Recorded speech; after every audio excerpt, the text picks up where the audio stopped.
আমরা প্রায় শুনতে পাই এদেশের সরকার নাকি বর্তমান চালাচ্ছে জামাত যারা ওরা। আপনারা শুনতে পাচ্ছেন না? আমি আপনাদের বলি, এই সরকার এই প্রশাসন যদি জামাত চালায়, তাহলে এখন পর্যন্ত জামাতে ইসলামের নিবন্ধন হ্যাঙ্গিং কেন আমারে বলেন? জামাতে ইসলামের অন্যতম একজন নেতা, রংপুর বদরগঞ্জে বাড়ি, মাওলানা এটিএম আজহারুল ইসলাম, এখনো কারামুক্ত হচ্ছে না কেন আমারে বলেন? প্রতিনিয়ত বলছে যে জামাত নাকি দেশের সব ওই শিক্ষা প্রতিষ্ঠান, ব্যাংক, এই সেই সব দখল করে নিয়েছে। এ দেশে নাকি জামাতের ইশারা ইঙ্গিতে ডক্টর ইউনূস এবং তার উপদেষ্টা মণ্ডলীতে যারা আছে তারা নাকি চলছে, এবং ওইভাবে নাকি ওই প্যানেলে নাকি তারা দেশ চালাচ্ছে।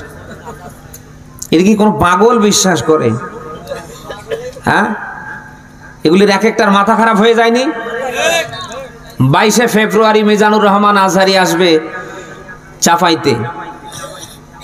আমরা দেখতে পাচ্ছি আজহারির নাম নিয়েও নানা বাজে মন্তব্য হচ্ছে, যে আজহারির মাহফিলের নাম করে নাকি সাদাবাজি করা হচ্ছে।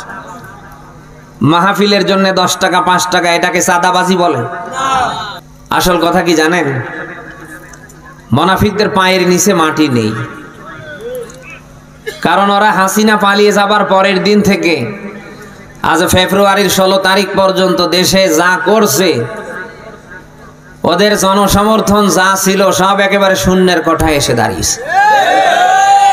আর ওদের আসনে যাদেরকে জামাতে ইসলাম নির্বাচিত করেছে আগামীর পার্লামেন্ট মেম্বার হিসাবে ভোট করবার জন্য, ওরা তো দেখছে যে এমনি তো আমাদের অস্তিত্ব নেই, আরো যে লোক আমাদের প্রতিদ্বন্দ্বী ও চৌকিদার হবার, ঝাড়ুদার হবার ভোট কয়টাও আমরা পাবো না।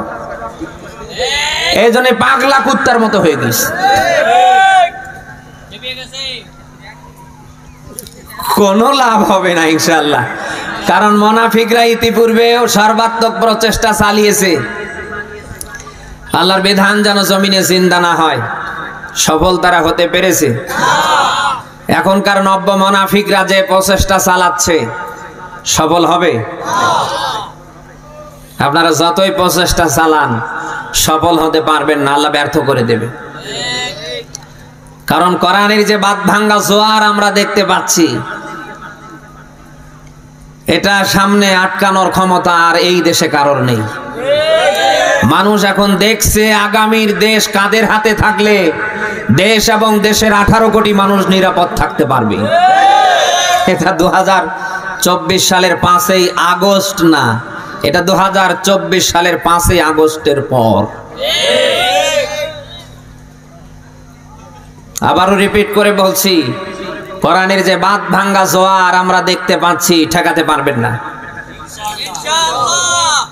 নব্য মুনাফিকদের বলছি। এরপরে কি আপনাদের বিবেক জাগ্রত হয় না? যে দেশে সিনেমা হল বন্ধ হয়ে, যাত্রা, হাউজি, লটারি, ইসলাম বিদ্বেষী কনসার্ট বন্ধ হয়ে ঘরে ঘরে মানুষ কোরআনের মাহফিল প্রতিযোগিতা আকারে শুরু করতে পারে, ওই দেশে কোরআনের বাদ ভাঙ্গা জোয়ার, কোরআনের বিজয় কেউ ঠেকাতে পারে? আশা করছি মাঝখানে উল্টা পাল্টা কিছু বলে নিজের কপালটা নষ্ট করবেন না। আসলে এদের মাথায় কিছু আছে, আমাদের মনে হয় তো গোবর ছাড়া কিছু নেই। এখনো ভোট পায়নি, চেয়ার পায়নি, ক্ষমতায় যায়নি, যাবে কিনা আল্লাহই ভালো জানে। বলে না কেন? তাতেই আমরা দেখতে পাচ্ছি ইসলাম নিয়ে বাজে মন্তব্য করছে, কোরআন নিয়ে বাজে মন্তব্য করছে, তাফসির মাহফিল নিয়ে বাজে মন্তব্য করছে। হুজুররা নাকি তাফসির মাহফিলে এসে ধর্ম ব্যবসা করে, এ মাহফিল নাকি ধর্ম ব্যবসার স্থান। আচ্ছা, যে লোকগুলো ক্ষমতায় এখনো আসেনি, আসবে কিনা আল্লাহই ভালো জানে। ক্ষমতায় আসার আগেই ওই 1.5 দশকের জালিমদের মতো করে তাফসির মাহফিল নিয়ে যাদের মাথা ব্যথা, কোরআনের হক কথা, আল্লাহর কথা নিয়ে যাদের মাথা ব্যথা, এরা ক্ষমতায় যদি কোনোভাবে আসে, এর কি অবস্থা দেশে করবে আপনি কি টের পাচ্ছেন? হ্যাঁ, আপনি বললেন, অন্তত ক্ষমতায় বসার পরে বলেন। আপনি আগে বলে ভুল করলেন।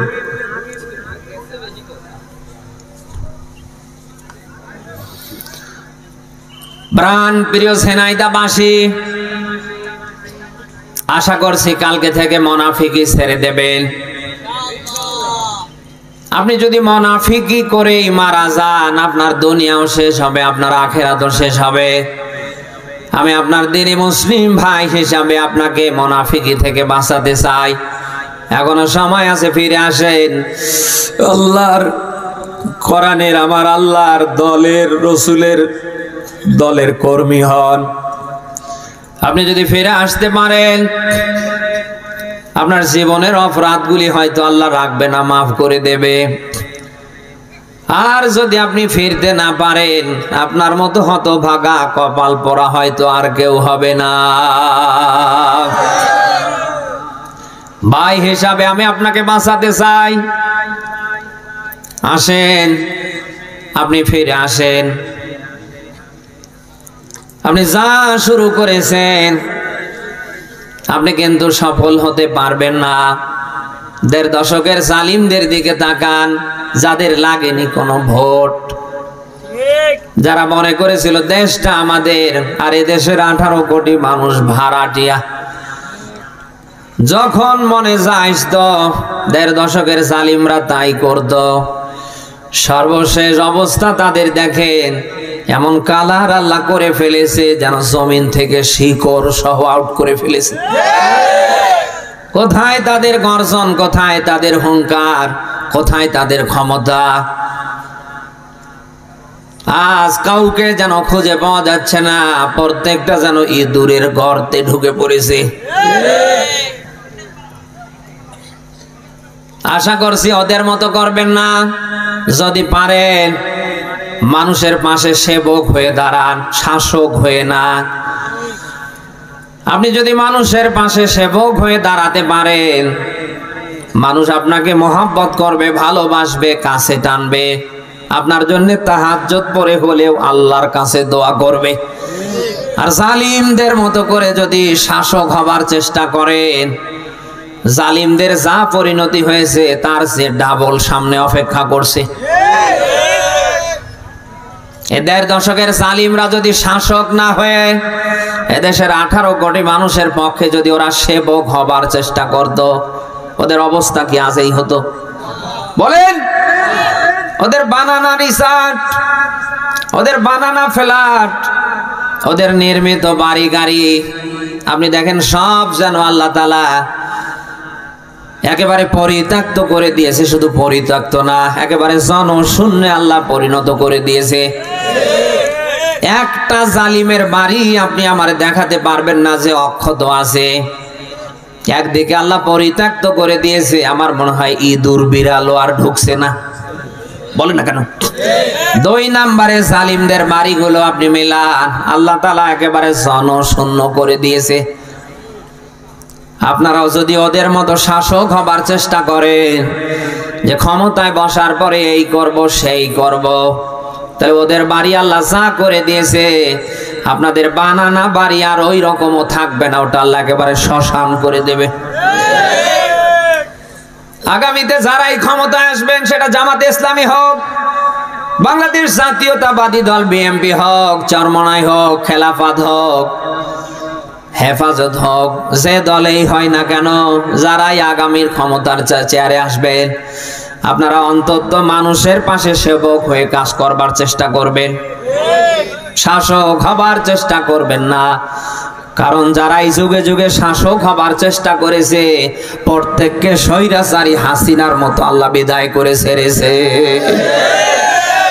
কিছুদিন আগে আমরা দেখলাম সিরিয়ায় বাশার আল আসাদ বাবা থেকে একেবারে সন্তান পর্যন্ত টানা 57 বছরের রাজত্ব, শুধু শাসক হবার চেষ্টা করবার কারণে একেবারে হাসিনার মতো পরিণতি আল্লাহ ওরও করে দিয়েছে।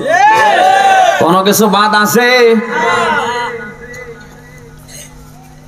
আশা করছি যারা সামনে ক্ষমতায় আসবেন, যে দলেই আসেন না কেন, শাসক হবার চেষ্টা করবেন না, জনগণের পাশে দাঁড়িয়ে সেবক হবার চেষ্টা করবেন।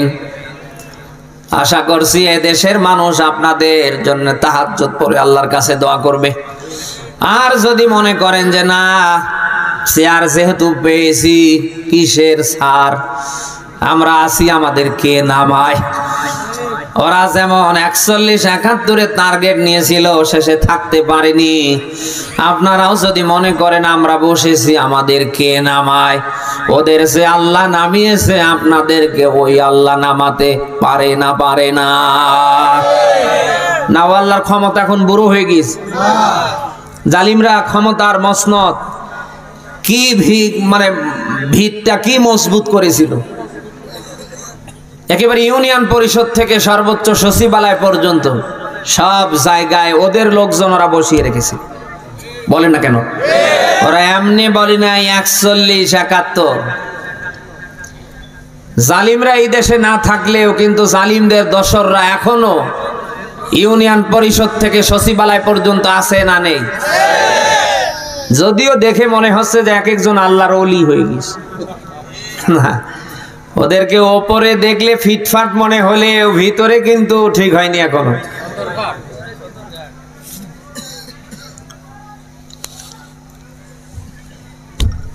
ওদেরকে আল্লাহ তাআলা যেভাবে বিতাড়িত করেছে আপনাদেরকেও কিন্তু আল্লাহ বিতাড়িত করতে পারে। ক্ষমতা আছে আল্লাহর, তো ক্ষমতা এটা বান ভাষা পানির মতো, এটা যেতে কোনো সময় লাগে না, আসতে সময় লাগে। এই যে ভোটের জন্য পাগল হয়ে গিয়েছেন, কখনো মিছিল করবেন, কখনো আন্দোলন করবেন, কখনো এই করবেন সেই করবেন, শুধু এই চেয়ারে আসার জন্য কত কিছু করছেন। দেশের মানুষ আপনাদের এই কারাকারি গুতুগুতি দেখে 180 মাইল বেগে কমেন্ট করছে আর গালি দিচ্ছে। বলেন না কেন? ক্ষমতায় আসবেন, হাসিনা পালানোর পরের দিন থেকে সর্বাত্মক প্রচেষ্টা চালাচ্ছেন, সে যে দলেই হয় না কেন, কিন্তু এখানে বসার পরে কতদিন টিকতে পারবেন এ গ্যারান্টি তো আপনার নেই। বসতে সময় লাগে, কিন্তু আল্লাহর উঠাতে কোনো সময় লাগে না। অতএব যারা মনে করছেন যে আমরা সারা কে আর ক্ষমতায় আসবে, আপনি কিন্তু ভুল করছেন। ক্ষমতা দেবার মালিক কে? বলেন। আবার এটা কেড়ে নেবার মালিক কে? বেয়াদিকাল খয়র, সমস্ত কল্যাণ যেন এমনি কার হাতে?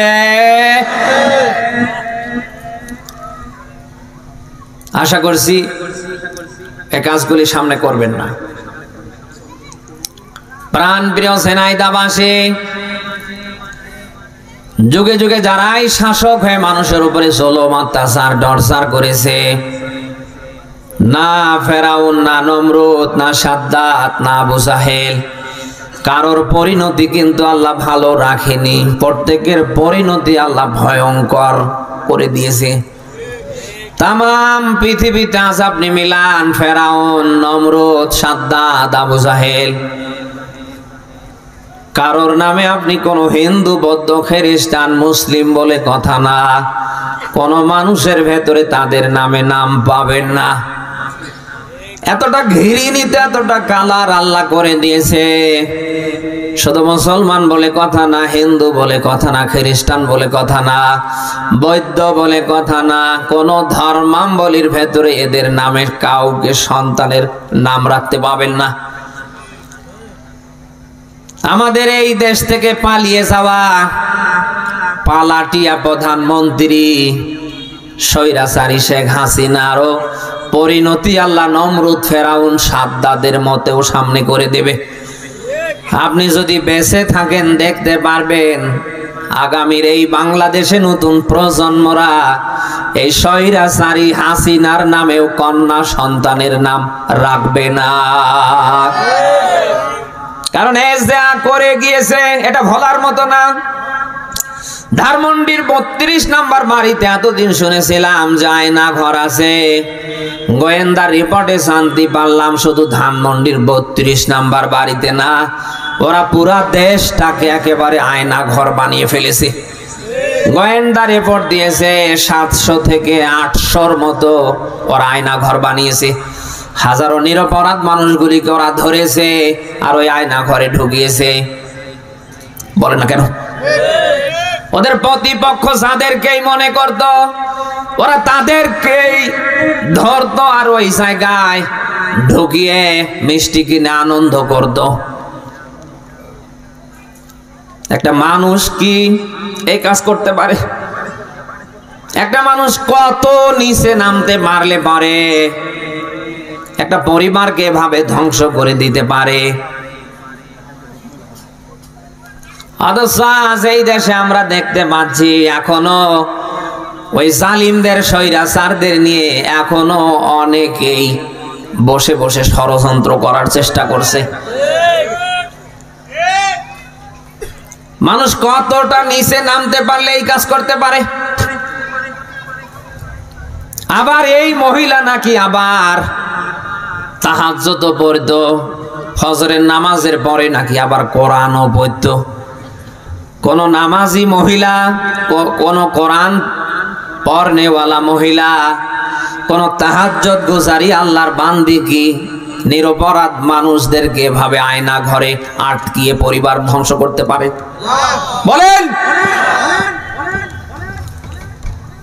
আমরা দেখেছি এই জালিমদেরকে প্রমোট করবার জন্য এই 1.5 দশকে অনেক টুপিওয়ালারা ওদের পক্ষে ফতোয়া দিয়েছে।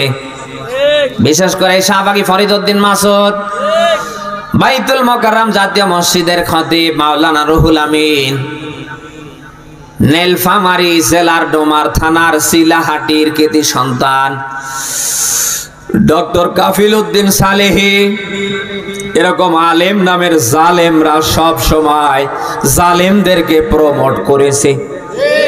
বলেন না কেন? আপনারা দেখেছেন এই যে মাওলানা রুহুল আমিন এই স্বৈরাচারী হাসিনাকে উপাধি দিয়েছে এ নাকি কওমির জননী। নীলফামারী জেলার ডোমার থানার সিলাহাটির কৃতি সন্তান ডক্টর কাফিল উদ্দিন সালেহী উপাধি দিয়েছে এ হাসিনা নাকি জান্নাতি রমণী। এরকম আলেম এখনো এদেশে আছে না নেই? সপ্তাহ চলে যায়, মাস চলে যায়, বছর চলে যায়, মসজিদ থেকে ময়দান পর্যন্ত আল্লাহর কথাগুলি জাতিকে শোনাতে পারে না।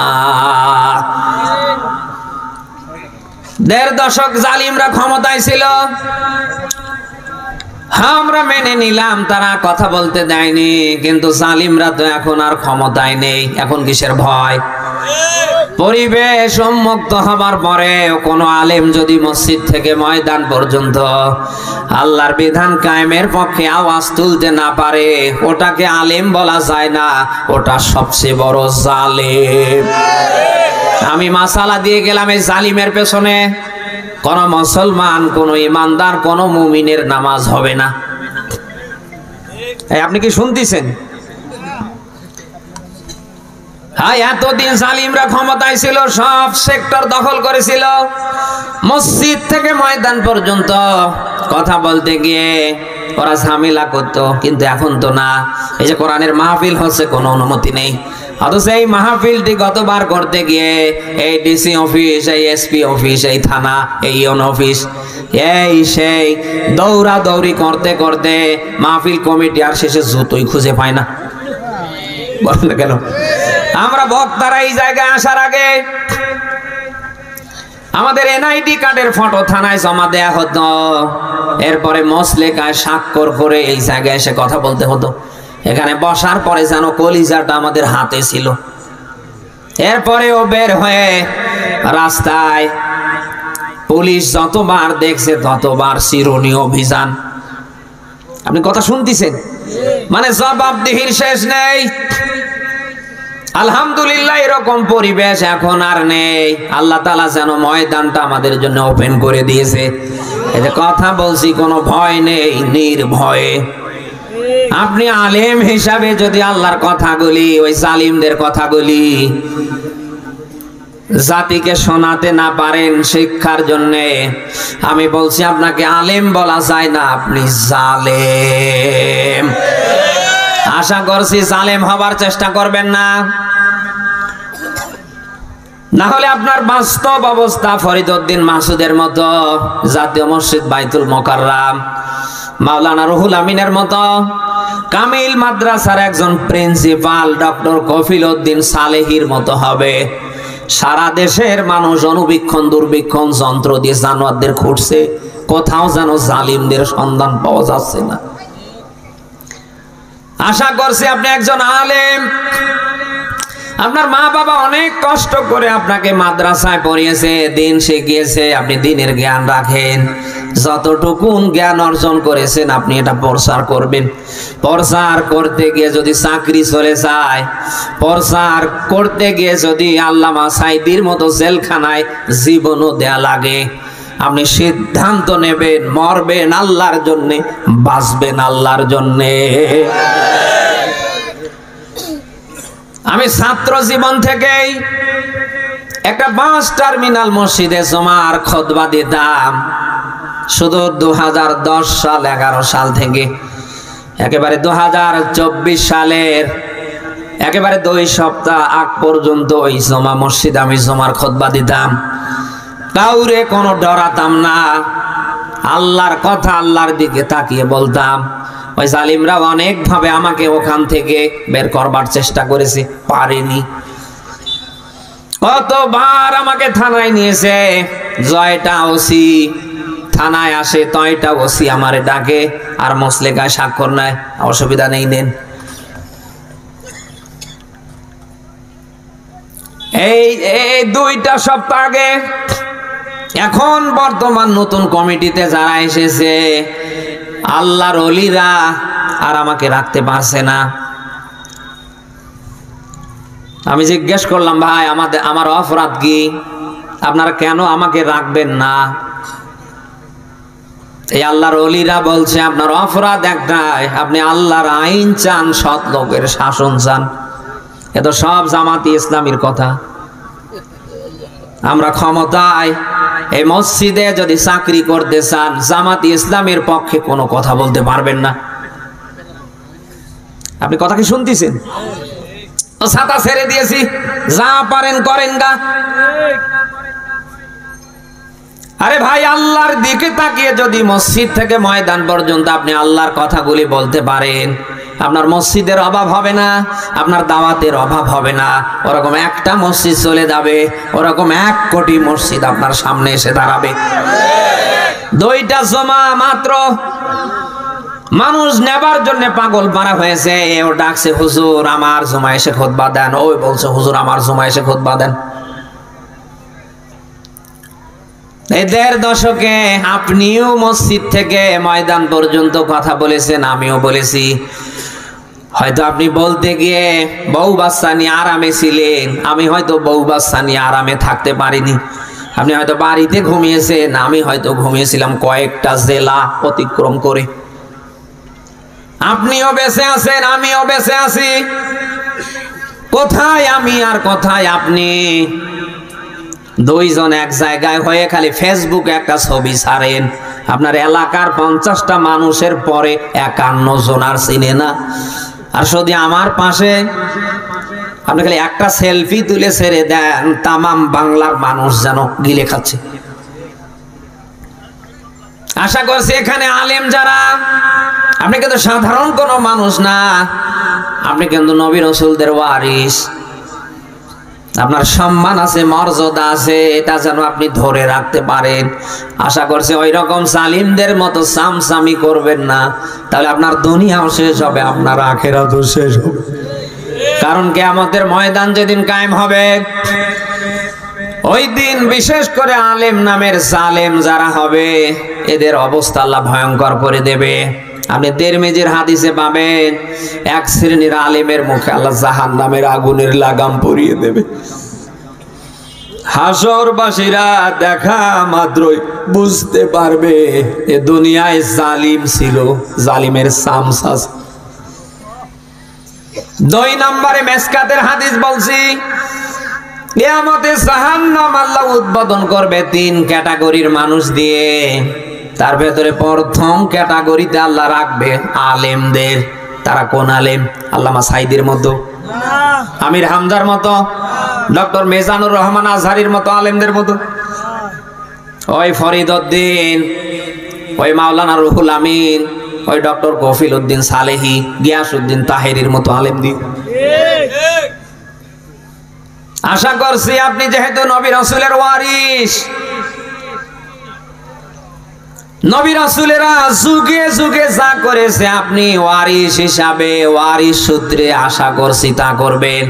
আদম নবী থেকে বিশ্ব নবী মুহাম্মদুর রাসূলুল্লাহ পর্যন্ত যুগে যুগে যত নবী আর রাসূল এসেছে আপনি মিলান, প্রত্যেকটা নবী রাসূলের মিশন আর ভিশন ছিল আল্লাহর দ্বীন প্রতিষ্ঠা। আপনি সূরা ইসরার 13 নম্বর আয়াতে ব্যাখ্যা পাবেন। আল্লাহ বলেন শারা'a লাকুম মিনাদ-দ্বীন, আল্লাহ বলেন দ্বীনকে আমি আল্লাহ বিধিবদ্ধ করে দিয়েছি। এখানে 4 জন জলিলুল কদর নবীর নাম আল্লাহ দিয়েছে। প্রথমে আল্লাহ তাআলা নূহ নবীর নাম দিয়েছে, এরপরে ইব্রাহিম, এরপরে মুসা, এরপরে ঈসা, এরপরে আমাদের নবী বিশ্ব নবী মুহাম্মদুর রাসূলুল্লাহর নাম তো আছেই। সমস্ত নবী সমস্ত রাসূলরা দুনিয়ায় আল্লাহর দ্বীন প্রতিষ্ঠার পক্ষে কাজ করেছে। এমনকি আমাদের নবী বিশ্ব নবী মুহাম্মদুর রাসূলুল্লাহ বাদ নেই, আল্লাহ তাকে দুনিয়ায় পাঠিয়েছিলেন সকল দ্বীনের উপরে, ধর্মের উপরে আল্লাহর দ্বীন, আল্লাহর বিধান যেন প্রতিষ্ঠিত হয়। সূরা সাফের 9 নম্বর আয়াতে পাবেন ওয়াল্লাযী আরসালা রাসূলাহু বিল হুদা ওয়া দীনিল হক লিইয়ুযহিরাহু আলাদ দীনি কুল্লিহি ওয়ালাউ কারিহাল মুশরিকুন। এই আয়াতটা কি কোরআন শরীফে আছে? আল্লাহ তাআলা বলেন আমি এমন সত্তা, এমন রব, তোমাদের এমন আল্লাহ, আমার রাসূলকে আমি দুনিয়ায় পাঠালাম সত্য দিন, সত্য কিতাব কোরআন সহকারে। কেন পাঠালাম জানো? লিইয়ুযহিরাহু আলাদ দীনি কুল্লিহি, তিনি যেন সকল ধর্মের উপরে, মতবাদের উপরে আমার দ্বীনকে বিজয়ী করতে পারে। সুবহানাল্লাহ বলতে পারেন না? বিশ্বনবী মুহাম্মদ রাসূলুল্লাহর জীবনের মেন গুরুত্বপূর্ণ লক্ষ্য উদ্দেশ্য যদি আল্লাহর দ্বীন প্রতিষ্ঠা থেকে থাকে, আপনি নায়েবে নবী হিসাবে, নায়েবে রাসূল হিসাবে আল্লাহর জমিনে আগামীতে দ্বীন প্রতিষ্ঠিত হোক, আল্লাহর বিধান দিয়ে জমিনটা চলুক, ওই পক্ষে আপনারও কাজ করার দরকার আছে না নেই? রাসূল যা করেছেন, সাহাবায়ে কেরামকে যা করবার আদেশ দিয়েছেন, আপনি যদি হুবহু তা না করেন আপনি কিন্তু রাসূলকে মানলেন না। বলেন, রাসূল যা করেছে আপনাকে তাই করতে হবে। মা আতাকুমুর রাসূলু ফাখুযুহু ওয়া মা নাহাকুম আনহু ফান্তাহু। বলেন আল্লাহু আকবার। সূরা হাশরের 7 নম্বর আয়াতে পাবেন আল্লাহ পাক বলেন আমার রাসূল যা নিয়ে এসেছে তা তোমরা গ্রহণ করো, তিনি যেটা ছেড়ে দিয়েছে তা তোমরা ছেড়ে দাও, বর্জন করো। কে বলছেন? আরো জোরে। রাসূলের মতো মানুষ যদি আল্লাহর দ্বীন প্রতিষ্ঠার জন্য পরীক্ষা খননের যুদ্ধে রাসূল যদি কয়েক ওয়াক্ত নামাজ কাজা করতে পারে, 17ই রমাদান বদরের প্রান্তে যদি রাসূল নিজে রোজা ভাঙতে পারে, সাহাবীদেরকে রোজা ভাঙার ব্যাপারে আদেশ দিতে পারে, মক্কা বিজয়ের দিনে রাসূল নিজে রোজা ভাঙলেন, সাহাবীদেরকে রোজা ভাঙার ব্যাপারে আদেশ দিলেন। ও বাংলার মুসলমান, আমি আপনাদের মাঝে প্রশ্ন করতে চাই, আমরা যারা রাসূলের উত্তরসূরি দাবি করছি, যারা নিজেকে নায়েবে নবী, নায়েবে রাসূল দাবি করছি, রাসূল নামাজের চেয়ে, রোজার চেয়ে আল্লাহর দ্বীন প্রতিষ্ঠাকে বেশি প্রাধান্য দিয়েছে। আগামীর এই বাংলায় যারা আল্লাহর দ্বীন প্রতিষ্ঠা করতে চায়, আল্লাহর বিধান দিয়ে দেশটা যারা সুন্দর করতে চায়, এই কাজের আঞ্জামও আমাদের নেয়ার দরকার আছে না নেই? আমরা কি পারিছি? আমরা পারছি না। আশা করছি আলেম ভাই যারা আছেন, আপনার দাওয়াতের সাথে রাসূলুল্লাহর দাওয়াতের যদি মিল না থাকে, বুঝতে হবে এটা আপনার দাওয়াত না খাওয়ার ধান্দা। বল না কেন? আবারও রিপিট করে বলছি, আপনার দাওয়াতি কাজের সাথে রাসূল সাহাবায়ে কেরামের দাওয়াতি কাজের যদি মিল না থাকে, এটা আপনার খাওয়ার ধান্দা, এটা পেট বাঁচানো ধান্দা। অতএব এই ধান্দাবাজি ছেড়ে দেন, আল্লাহ রাসূলের তরিকার সাথে তরিকার মিল রেখে কাজ শুরু করে দেন। আজ অনেকে আমাদের বলে, হ্যাঁ আমরা নবীওয়ালা কাজ করি না। আরে বেটা, তুমি নবীওয়ালা কাজ করছো, তোমার নবীওয়ালা কাজের ভেতরে কোথায় মার আছে, কোথায় ডাং আছে, কোথায় গ্রেফতার আছে, কোথায় জুলুম আছে, কোথায় অত্যাচার আছে? তুমি নবীওয়ালা কাজ করছো, কাজ শেষে বিরিয়ানি, কোরমা, পোলাও, কত কি। আর নবীরা কাজ করে পায়ের নিচে ভর করে জুতো রাখার সুযোগ পায়নি। বলে না কেন?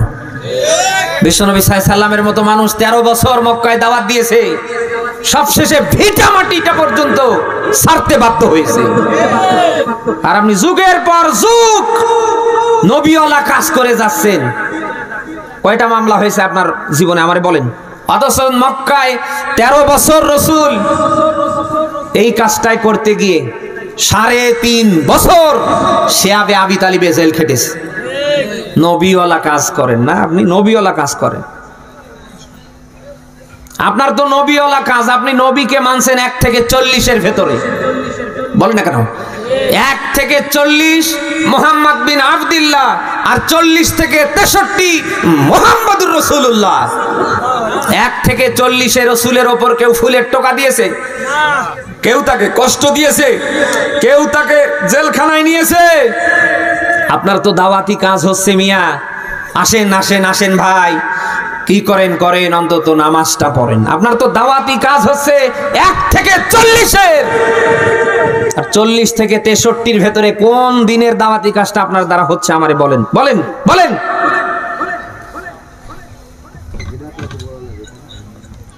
এজন্য আমি প্রায় বলি, তোমার দাওয়াত আমার দাওয়াত নেই দাওয়াতে মিল। তোমার দাওয়াতে মাংস পোলাও, প্লেট ভরা ভাত, আর আমার দাওয়াতে জেলখানাতে দুর্বিষহ রাত। আরে আপনিও আল্লাহর কথা বলেন, আমিও আল্লাহর কথা বলি।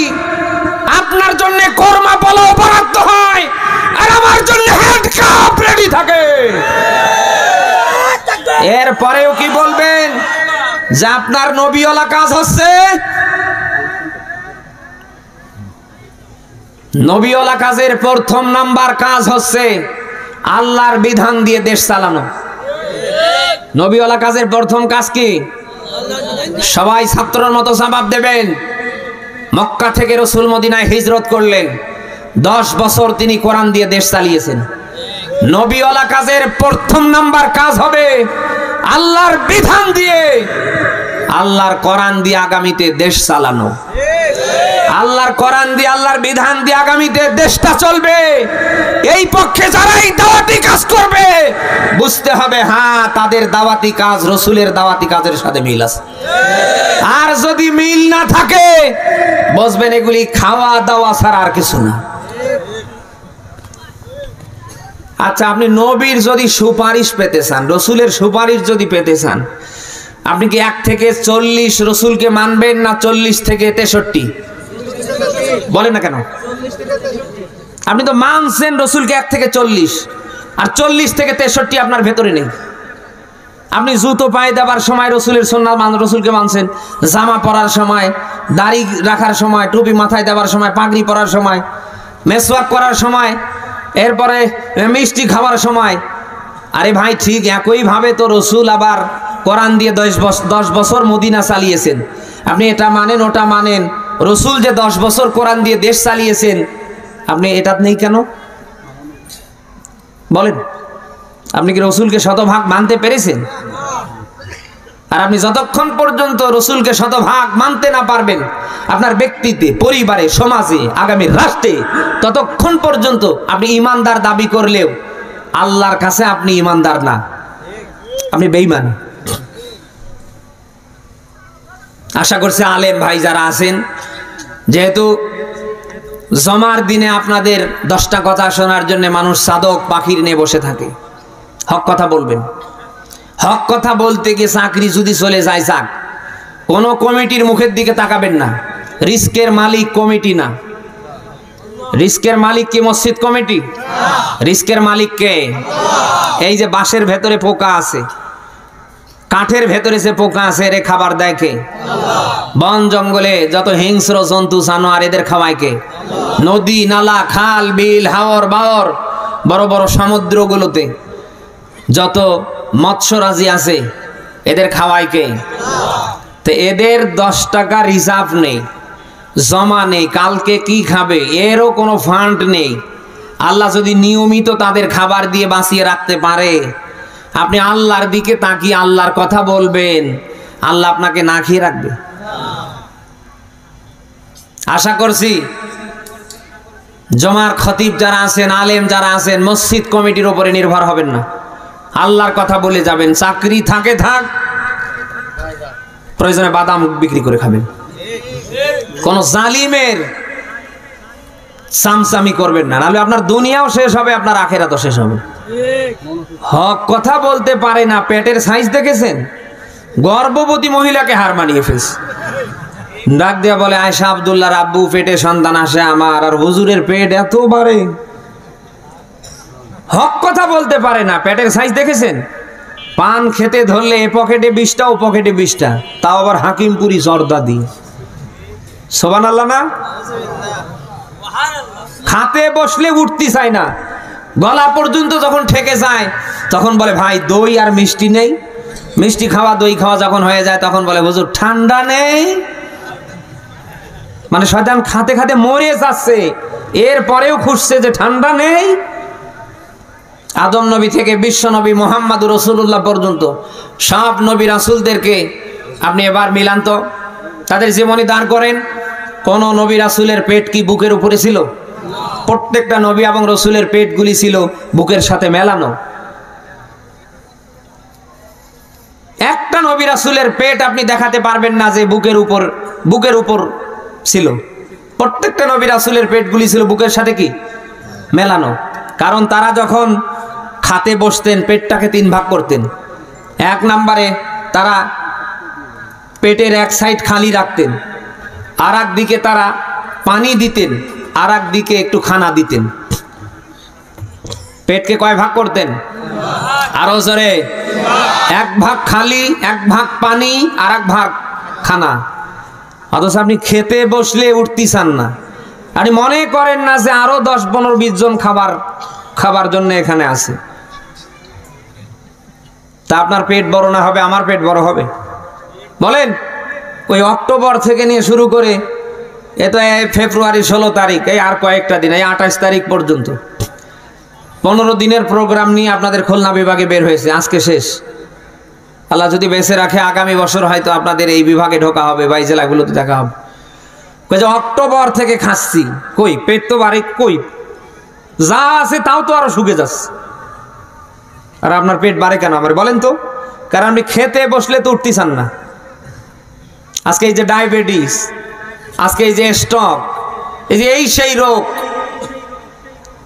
গণহারে মহামারীর মতো আমাদের ধরে ফেলছে। কারণ কি? কারণ আমাদের খাতে বসলে তো হুঁশ ঠিক থাকে না। বলেন না কেন?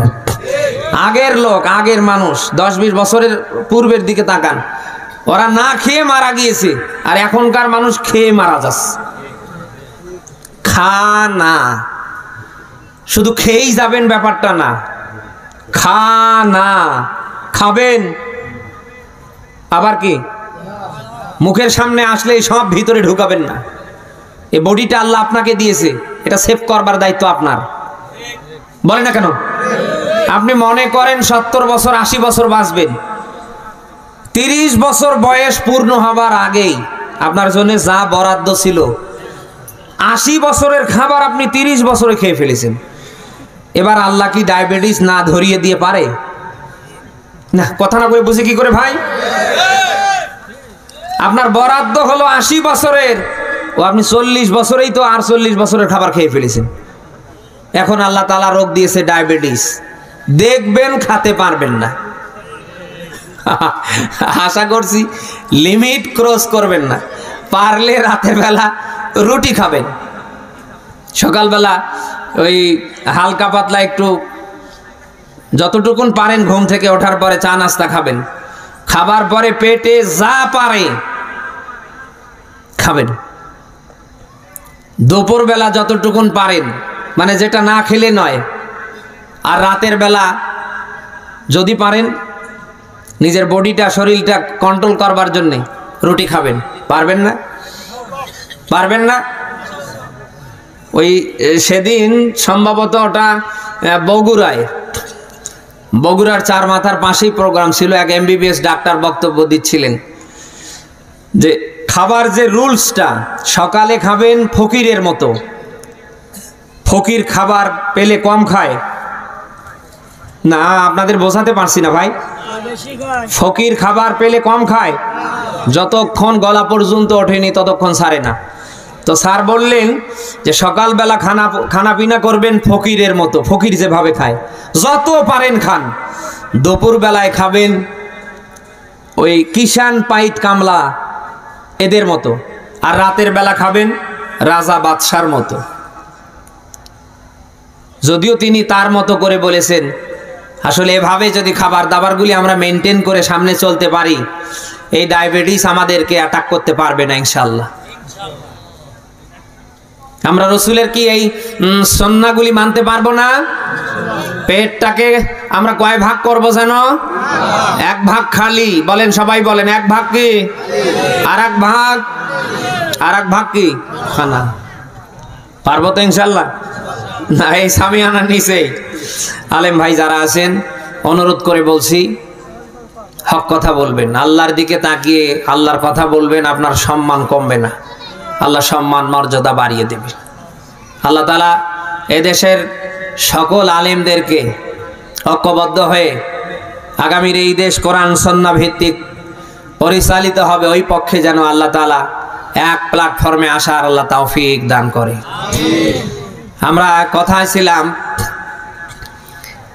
যে আল্লাহর দিন, আল্লাহর বিধান যদি জমিনে প্রতিষ্ঠিত হয়, আল্লাহর বিধান দিয়ে যদি আগামীতে আমাদের এই সমাজ, আগামীর এ রাষ্ট্র যদি পরিচালিত হয়, তাহলে শতভাগ অন্যায় মুক্ত, অপরাধ মুক্ত হবে।